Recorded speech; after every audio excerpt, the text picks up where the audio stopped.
सलमान फाळके नावाचा इसम हा एक फोटो आहे। त्याच्यानंतर शानू पठाण हा ठाणे महानगरपालिका विरोधी पक्षनेता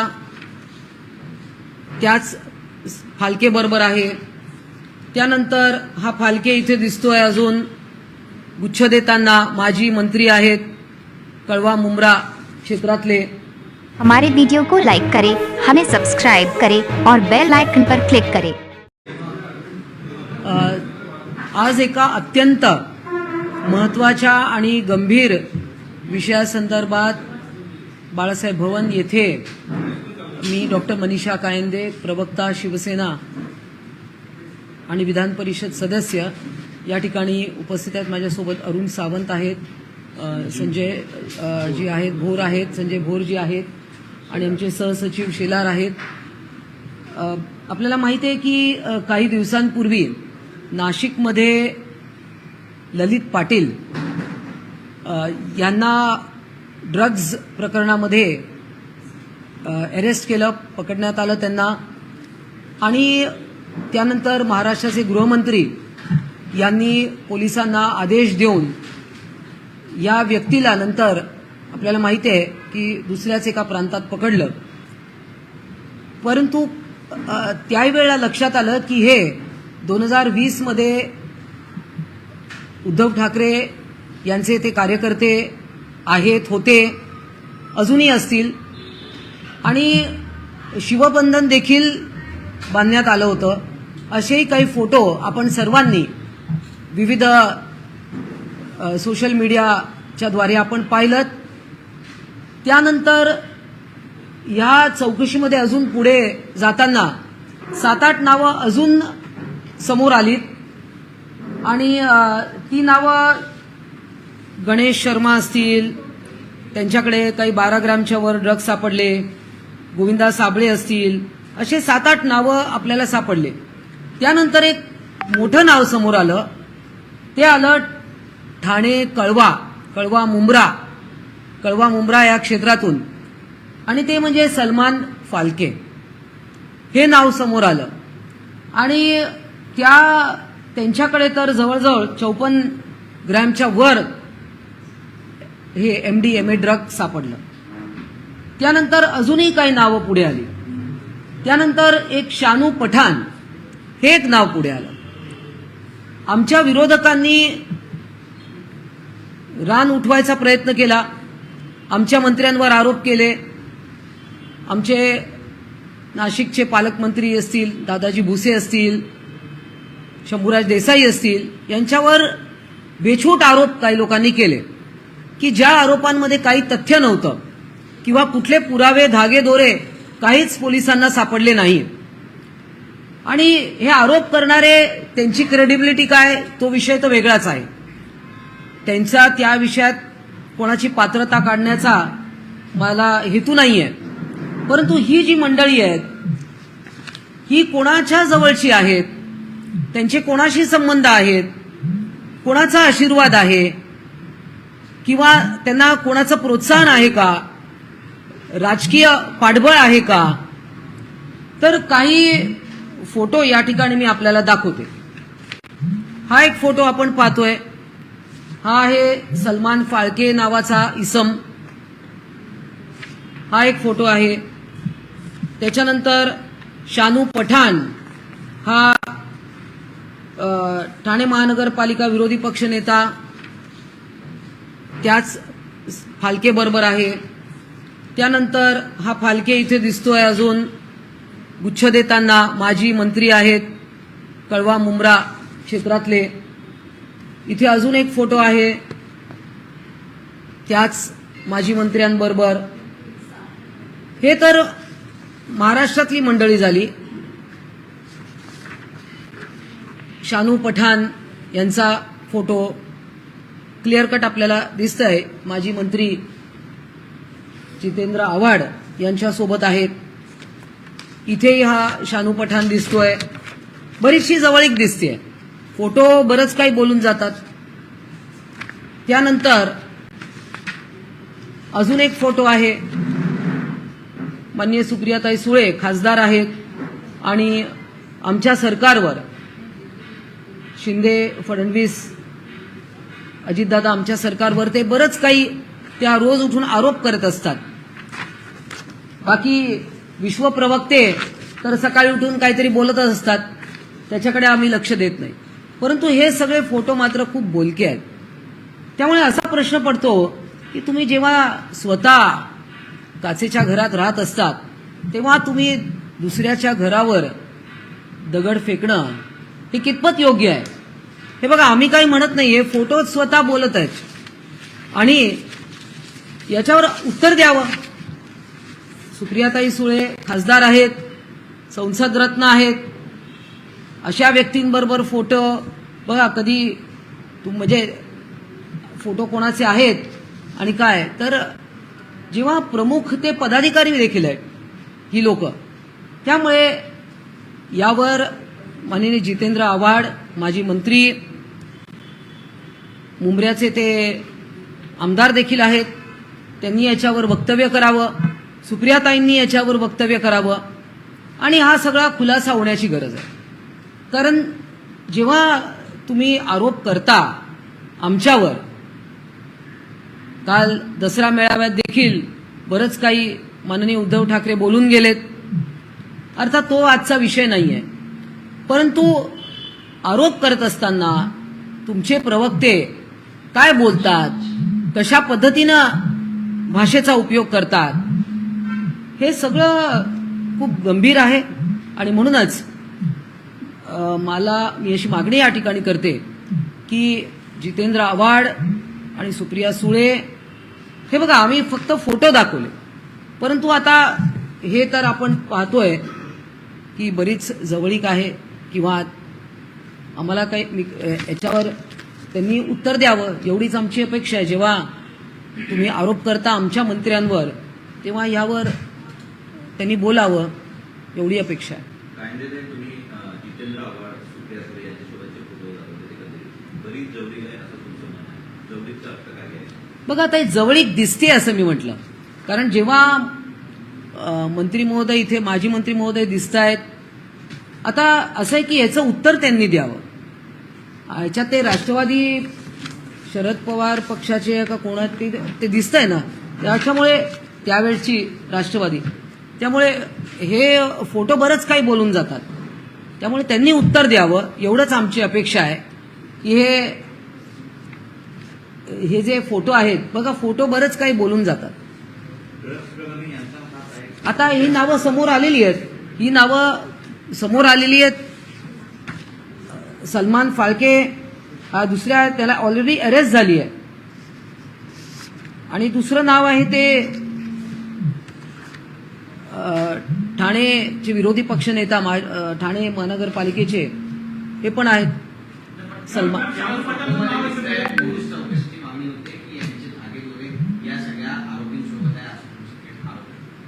बघा, फोटो आम्ही दाखवतोय, पोलिसांचं काम आहे शोधून काढणं, त्यांना अरेस्ट झालेली आहे. त्यामुळे कोणालाही राजकीय अभय मिळू नये. असेल कोणाचं राजकीय अभय तर त्याला घाबरता कामा नये. गृहमंत्री आमचे आहेत, गृहमंत्री स्वतः याच्यामध्ये अतिशय सक्रिय, त्यांनी पोलिसांना खूप सक्त निर्देश दिलेले आहेत. कारण महाराष्ट्रामध्ये अशा गोष्टी, प्रगत महाराष्ट्रामध्ये अशा गोष्टी ड्रग्ज फोफवत असतील तर त्याला आळा घातला गेला पाहिजे अशी आमची मागणी. निश्चितच पोलिसांकडे मागणी आहेच, पोलिसांकडे मागणी. आणि किंबहुना देवेंद्र फडणवीस गृहमंत्री आहेत, त्यांनी ऑलरेडी मोहीम चालू केलेली आहे. आणि त्यामुळे याच्यावर या लोकांकडनं अजून सखोल माहिती काढली पाहिजे, थरो इन्व्हेस्टिगेशन झालं पाहिजे. आणि कोणाचा राजकीय अभय असेल तर तो समोर आलं पाहिजे.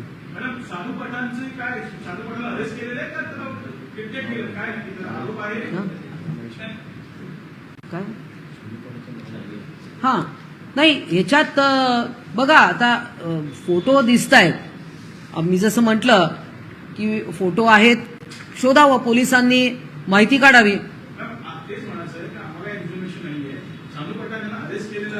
नाही, त्याची माहिती अजून माझ्याकडे नाही आहे. त्याची माहिती माझ्याकडे नाहीये. त्यांना अरेस्ट केलंय की नाही मला माहिती नाही. कारण की जर अरेस्ट केलं असेल तर खूप मोठी बातमी आहे. कधी- नाही तसं नाही तर नाही. फाळके जो आहे ना त्याला अरेस्ट केलं. सानू पाटलाचं नाव येतं तर ते विरोधी पक्षाला होते, ते ठाणे महानगर- हा होते. माझं काय म्हणणं आहे की त्यांना अरेस्ट केलंय की नाही मला काय माहिती नाहीये. त्यांना अरेस्ट केलेलं आहे की नाही माहिती नाही. माझ्याकडे ती माहिती उपलब्ध नाहीये. त्याचं नाव आलंय का याच्यामध्ये ड्रग्स रॅकेटमध्ये? असं नाही. हे बघा फोटो मी फक्त दाखवते, नाव आलेलं नाही. अजून काही त्याच्याबद्दल मला कल्पना नाहीये. परंतु I am just showing the photographs. नाही, सानू पठाण आणि जितेंद्र आव्हाडांचे घनिष्ठ संबंध हे जगजाहीर आहे ठाण्यामध्ये. परंतु सानू पठाण यांचं नाव आलंय का ड्रग्सच्या प्रकरणामध्ये ज्याचे जेणेकरून- नाही नाही तर त्यांचं नाव अजून तरी आलेलं नाहीये. फक्त फोटो जे सगळ्यांबरोबर आहे ते मी दाखवले. बरं, सलमान फाळकेचं तरी नाव आहे का त्याच्यामध्ये? कारण सलमान फाळके सोबतचे किती फोटो आहे. सलमान फाळके तर आहे ना.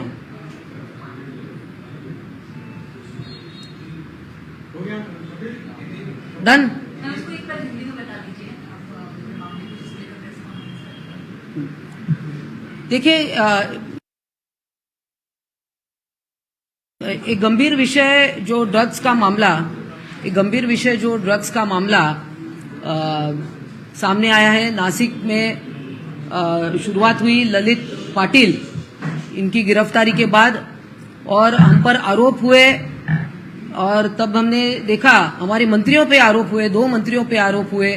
उसके बाद जब माननीय गृह मंत्री देवेंद्र फडणवीस इन्होंने इस सब में सख्त कार्रवाई के आदेश दिए तो पता चला कि ललित पाटिल इनको शिवबंधन बांधा गया था और बाद में कुछ और भी एनसीपी के कुछ नेताओं के साथ कुछ लोगों के फोटो जो मैंने अभी आपको दिखाए.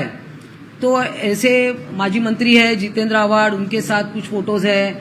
और ऐसे जब सामने आए तो हमारी यही मांग है कि और इसकी डिटेल में तहकीकात होनी चाहिए, सख्त एक्शन होना चाहिए. और जब हमारे मंत्रियों के ऊपर आप आरोप करते हो तो किन लोगों के साथ फोटो है, राष्ट्रवादी के किन लोगों के साथ फोटो है, जितेंद्र आव्हाड जी के साथ है कुछ फोटो, तो उनको जवाब देना चाहिए इसका कि ये कौन से कार्यकर्ता है, क्या संबंध है. हम सिर्फ उनकी भूमिका जानने चाहते हैं. हम किसी ऊपर आरोप नहीं कर रहे. हम सिर्फ आपकी भूमिका समझना चाहते हैं कि आपकी भूमिका क्या है. मैम इसके साथ साथ आप एक प्रोफेसर की मेरा सवाल है कि एनसीईआरटी की बुक में इंडिया को हटाकर भारत कर दिया जाए की बात की जाए, इसको लेकर क्या कहेंगे? जिस लेवल से जो किताबें हैं उस पीडीएफ की जगह भारत होगा. देखिए ये आज का विषय नहीं है. आपने सवाल किया है. अब ये विषय केंद्र सरकार से रिलेटेड है और एनसीईआरटी के बुक्स का विषय है, तो इसमें अभी मेरा कुछ बात करना उचित नहीं है. मराठा आंदोलन को लेकर क्या कहेंगी? जरांगी पाटिल एक बार फिर से अनशन पर बैठे. देखिए ये कल माननीय मुख्यमंत्री जी ने बहुत स्पष्ट रूप से कहा है और इसमें सरकार बहुत गंभीरता से प्रयत्न कर रहे हैं कि मराठा रिजर्वेशन हो और उसके लिए जो कुछ करना चाहिए वो सरकार कर रही है. कल स्वयं मुख्यमंत्री जी ने इसके बारे में बहुत स्पष्ट भूमिका ली है, बार बार ली है और हमने इसका समर्थन ही किया है. तो अब मराठा आरक्षण इस विषय पर, क्योंकि ये सेंसिटिव मामला है, इसमें हम सब उनके साथ हैं, हम सहानुभूति रखते हैं.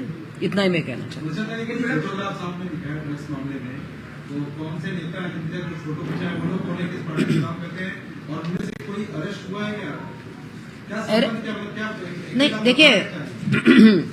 देखिए ये जो सलमान फाल्के एक नाम है और आप देख रहे हैं, मैंने पहले भी नाम लिए, बार बार आप फोटो भी देख रहे हैं, आप पहचानते हैं फोटो, तो बार बार इस प्रकार से हम सिर्फ स्पष्टीकरण मांग रहे हैं कि इन नेताओं ने उसका स्पष्टीकरण देना चाहिए. मैडम कल की दशहरा रैली को लेकर के विपक्ष लगातार कह रहा है कि जब कल जो भी मंच पे बोला गया सब जुमलाबाजी है और ये जुमलेबाजी की सरकार है, क्या कहेंगे इस पे जो है?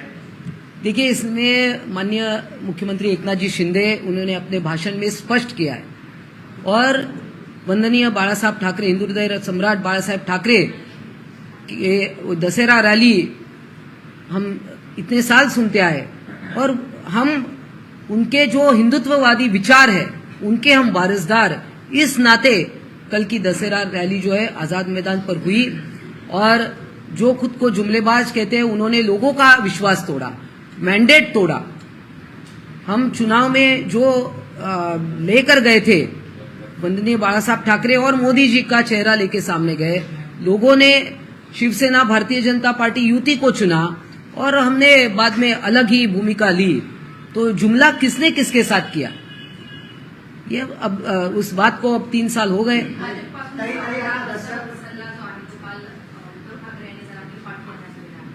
परत विचारा।